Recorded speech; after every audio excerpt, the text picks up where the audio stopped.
It's another raw video from your favorite YouTube scout, Draftrawthentic. Yes, I'm finally here making another video, and like I said, people, it's a raw one, so there will be no edits. Now, in today's 32 teams for 32 days draft breakdown video, I'll be going over the Denver Broncos. Yes, the Denver Broncos. I've already done the AFC North, and I've also already done the NFC North. So now I'm going to do the AFC West. And like I said, that first team will be the Denver Broncos draft breakdown for this year's 2018 NFL Draft. So let's just get started. In the first round, the Denver Broncos chose Bradley Chubb. Now, before I get into Bradley Chubb, I've actually already gone over the Broncos draft, draft breakdown of guys that they picked in my video, the winners of the 2018 NFL Draft. I felt as though they were winners because literally from picks number one to, I would say, which would be that seventh pick in the fifth round, I felt as though they had really good players. They picked really good players that I feel as though could make a difference in this league. Now, I'm not a fan of every single one as much as, some of the other guys that they pick, but these are guys that, even if they don't become great in the NFL, these are guys that I know can still make some type of difference in the NFL and what position they play and how good they were in college. So if you want to kind of skip this and check out my winners of the 2018 NFL Draft, I actually had the Denver Broncos as number one. Maybe you can refer back to that one, and you can actually see the other teams that I named as the winners. I was going to do a losers one, but I decided not to go that route. Forget it. I don't want to talk about teams and them being losers and stuff like that because, honestly, nobody lost in this NFL Draft until 3 years later, and we find out who really won and who really lost. But, like I said, instead of wasting your time talking about all of that, let's just get into the Denver Broncos. Bradley Chubb was their first pick. Now, I've said this in plenty of videos before, that I feel as though Bradley Chubb was the best player in this draft. No, it wasn't Saquon Barkley to me. No, it wasn't Quentin Nelson, Sam Darnold. It was none of those guys. No, it was Bradley Chubb. The last time that I felt as though a pass rusher or defensive end was the best player in the draft was 2 years ago with Joey Bosa. He kind of reminds me of Bosa a little bit. I think that both guys are have really good size. They're both about 6'4", over 270 pounds. I think that they play with good technique, and then they have their natural athletic ability. They almost seem the same to me. And when I looked at Bosa, there wasn't a lot of things that he wasn't good at. And I look at Bradley Chubb, and it's almost the same thing.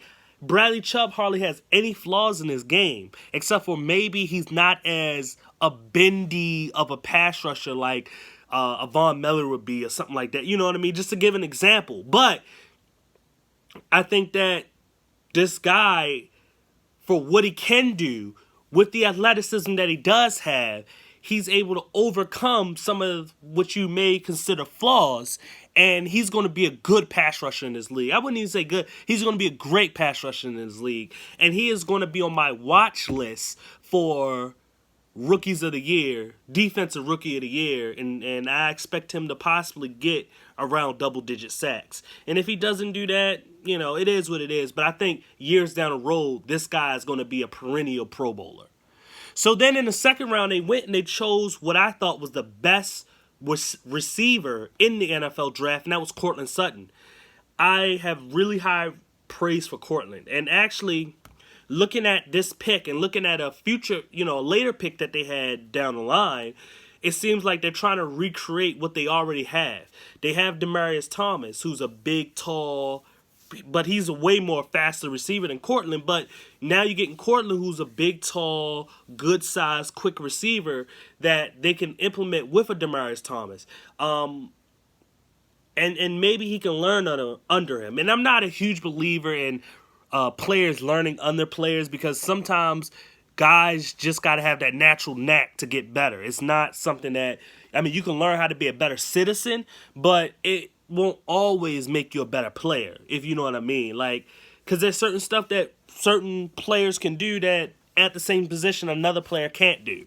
So we'll see what happens with that dynamic. But I feel as though Cortland Sutton gives them another big target, one in the red zone, but also a guy that you can kind of just throw it up to and he should come down with the ball. In 3 receiver sets, they will take a guy like Emmanuel Sanders and put him in a slot and have Cortland on the other one side and Demaryius Thomas on the other side, and it will make a pretty good, a pretty good team like that, especially when you have your new quarterback in Case Keenum being a really good player and being a guy that he could still use that type of help, just like what he had when he was in Minnesota with Stephon Diggs and Adam Thielen. It's not exactly the same, but Case Keenum is the type of guy that, even though he's a good quarterback, he will still need those type of weapons. So, but I still feel as though Cortland is the best receiver in this draft class, and this is another reason why I had the Broncos as one of the highest rated draft classes. Then in the 3rd round, they went and they chose Royce Freeman. Not the biggest fan of Freeman, but I understand who he is as a player. I understand that he's a big, pretty quick running back that tries to use his power. He's kind of a straight line guy, and he actually reminds me a lot of Jay Ajayi in the NFL. Now, I wasn't a huge fan of Jay Ajayi coming out of college, so I could be wrong about what Royce Freeman would be, but the one thing that I don't agree with is trends for the NFL. Just because a player looks like a player in the NFL doesn't mean he's going to be that player. And I think that, Royce Freeman, that may be the case because it never works out. It never works out that way. When Asante Samuel was considered one of the top 5 corners, teams seem a little bit more willing to then choose a 5'10" corner in, like the first round of the draft or the second round of the draft, and then those players end up not being that good. Or when Nnamdi was the best corner, all of a sudden you was a fluctuation of 6'2" corners, 6'3" guys that they want to play at corner, and those guys didn't turn out to be Nnamdi. Only one that's been close is Jimmy Smith of the Baltimore Ravens. The rest of them kind of faltered. So, and I won't count Richard Sherman because he was a 5th round pick, but to give an example, that trendy stuff doesn't work. So, but we'll see what happens with that.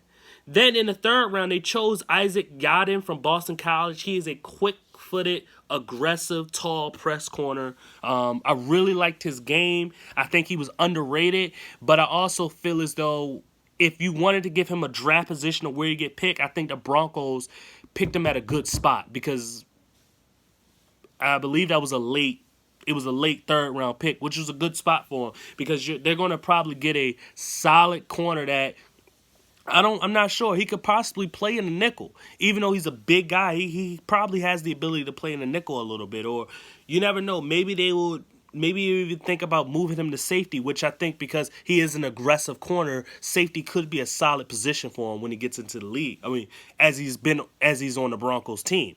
And then in the 4th round, they chose Josie Jewell, who I think is the most instinctive linebacker in this draft next to Micah Kiser. Especially at the middle linebacker position.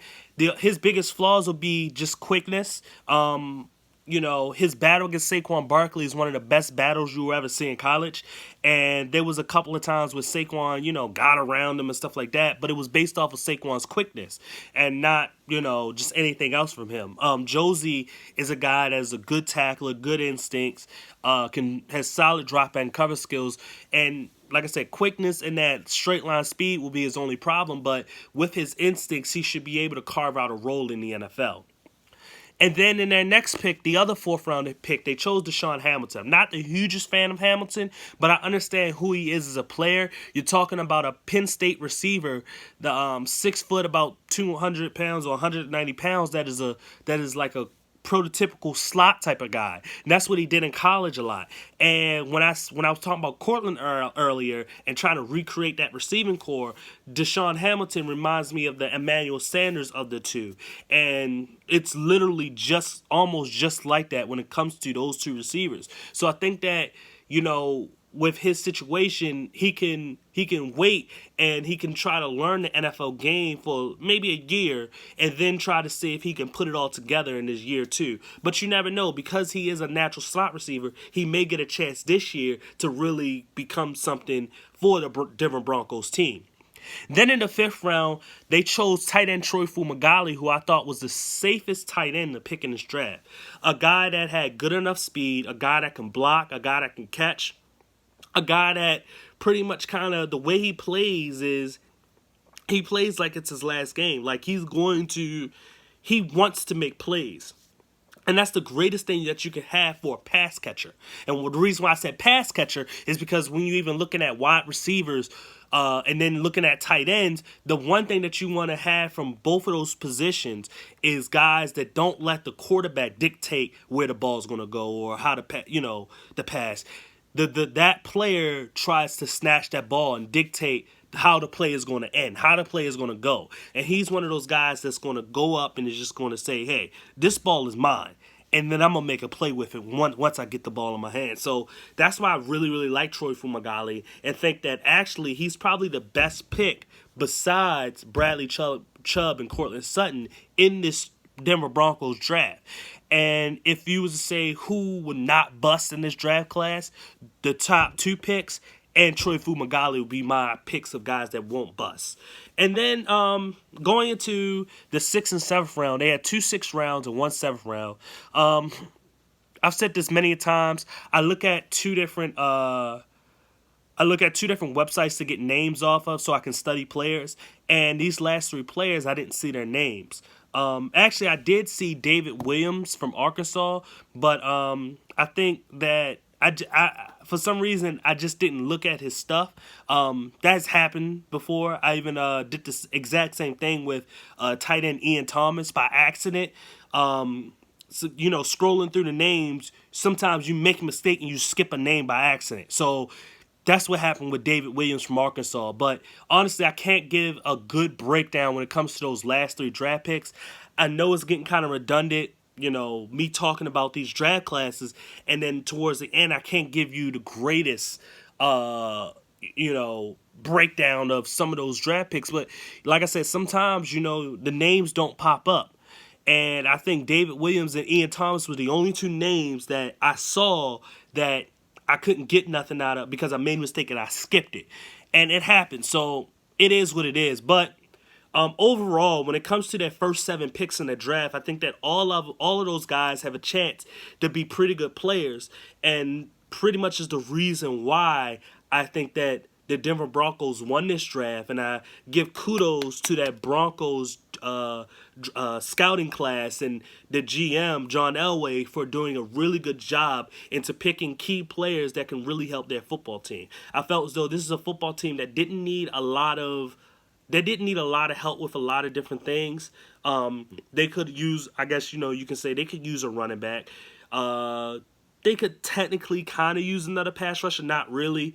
And when it comes to the receivers and the tight end, I think tight end definitely they could use that. And they could possibly use some better offensive linemen. But I think that in the overall aspect of this draft class in general, the Denver Broncos did a really good job at making sure that they got key players at key positions at key moments in the draft that could really help their football team for the future. And maybe they can go on and win another Super Bowl for the city of Denver.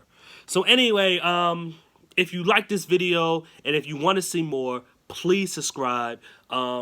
Please hit that like button as well. If you didn't like what I had to say about the Denver Broncos or a certain player or the way that I do my draft breakdowns, please comment so we can debate. Please share this video so other people can join into the comments and the debate, and we can build this draft community. Once again, this is Draft Raw Authentic. I thank you for watching. Goodbye.